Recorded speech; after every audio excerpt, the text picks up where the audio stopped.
Assalaamu calaykum waraxmatullaahi wabarakaatu. Halkan waxaan idinkaga soo gudbinayaa applicationkii labaad ee aan uga hadlaynay barnaamijkii applicationkan maanta waxa uu idinka saacidi doonaa in aad si online ah wax uga barataan jaamacadaha caalamka guud ahaanba.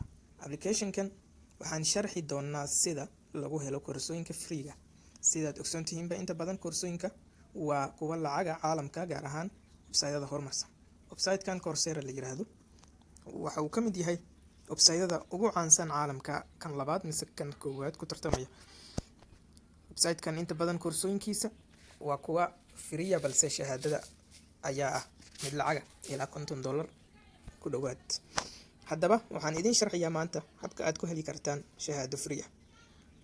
Marka ugu horeysa sidaad u jeedaanba applicationka waxaad ka heli kartaan Google Play ama Play Store-ka iyo dhammaan mobile market-yada kala duwan. Anigu waa uu ii degsan yahay Coursera ayaad ku qoraysaa. Haddii aan furo applicationka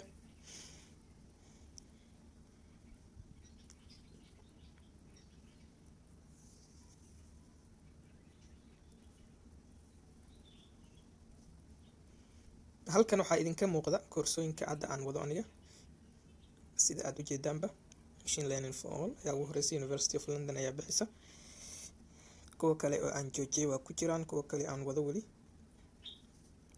Sidoo kale halkan waxaa idinkaga muuqda dhammaan shahaadooyinka iyo koorsooyinkii aan dhammeeyay iyadoo wata shahaadooyinkooda. Muhiimaddu waxay tahay marka koorsadii aad rabto halkan qaybta search-ga or explore ayaad ku qoraysaa koorsadii aad rabto magaceeda ama waxa aad uu takhasuskaagu yahay.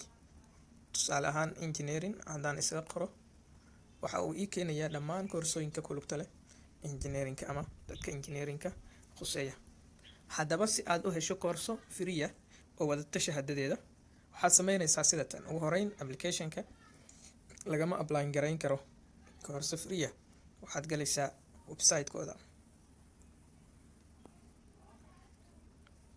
coursera.com.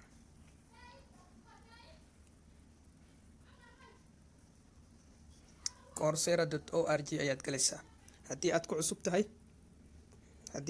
tahay oo aad ka soo gasho mobile waxaad arkaysaa join for free ayaad ka galaysaa.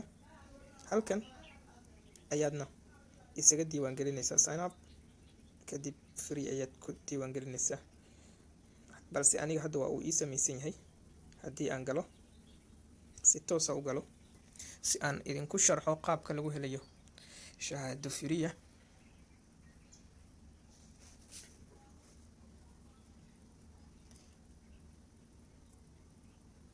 Marka ugu horeysa waa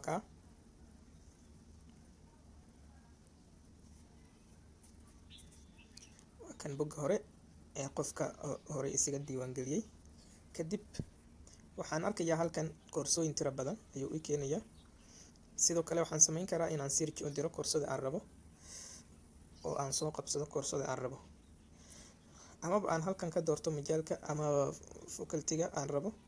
Tusaale ahaan haddii ay tahay koorso luqad ku saabsan waxaan galayaa languages. Waxaan ku furayaa qaab Chrome ahaan si uusan iigu dirin applicationka.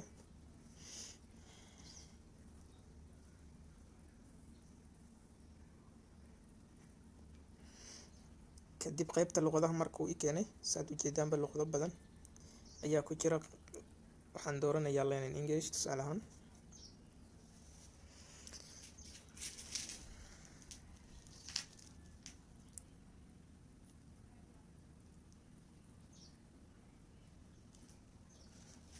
Okay, qaybta Learning English haddii aan doorto tusaale ahaan aan u doorto mid ka mid ah koorsooyinkan uu ii keenay ee la xiriira barashada luqadda Englishka.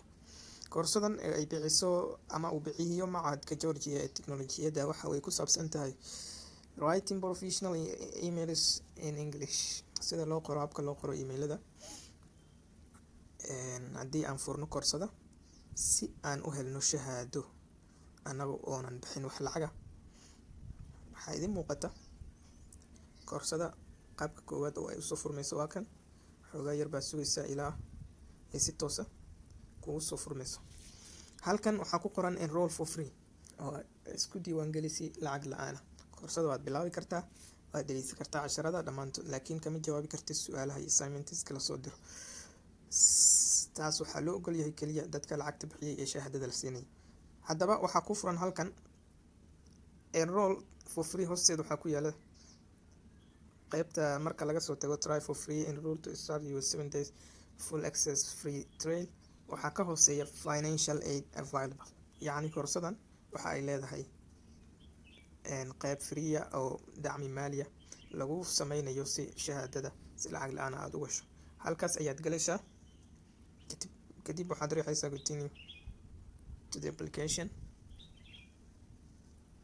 waxaad sii wadaysaa inaad apply garayso. okay, step koowaad saad ujeedaanba labadan check ayaad saaraysaa. halkan waxaad ku buuxinaysaa qoraalka halkan ku qoran ayaad isla sidiisii ugu soo celinaysaa. haddaan koobi ku sameeyo dhib ma laha.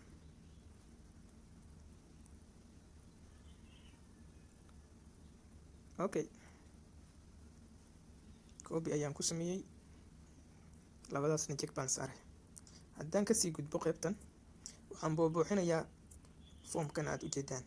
foomkan guud ahaan waad buuxinaysaa. waxaad dooranaysaa educational backgroundkaaga, incomekaaga sanadlaha guud ahaanba halkaas ayaa buuxinaysaa. labadan su-aal ayaa ugu muhiimsan oo ah why you are applying for financial aid. sababta aad financial aid u apply garaynaysid ayaa lagu weydiiyey. 150 erey ugu yaraan ayaa la iska rabaa su-aashan jawaabteeda inaad ku buuxiso. sidoo kale how will taking this course help you achieve your career goals. iyo koorsadan waxa ay muhiim kugu tahay si aad ahdaaftaada u gaarto. okay, iyaduna waa 150 erey.